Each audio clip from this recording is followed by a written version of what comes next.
સાબરકાંઠાના પ્રાંતિજ તાલુકાના સલાલ માર્કેટ યાર્ડમાં માવઠાથી ખેડૂતો મુશ્કેલીમાં ડાંગર પલળતા નુકસાનીની ભીતિ.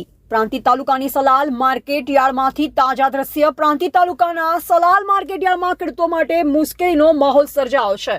હાલમાં ખેડૂતો મોટી સંખ્યામાં પોતાના ડાંગરનો પાક લઈ વેચાણ માટે યાર્ડમાં આવ્યા ત્યારે અચાનક પડેલ કમોસમી માવઠાના કારણે તેમની મહેનત પર પાણી ફરી વળ્યું છે. અચાનક શરૂ થયેલ વરસાદના ઝાપટાના કારણે ખુલ્લામાં રહેલો ખેડૂતનો ડાંગરનો પાક મોટા પ્રમાણમાં ભીંજાઈ ગયો છે. ડાંગર ભીંજાઈ જવાના કારણે તેની ગુણવત્તા બગડવાની અને મોટા પાયે નુકસાન થવાની ભીતિ સેવાઈ રહી છે.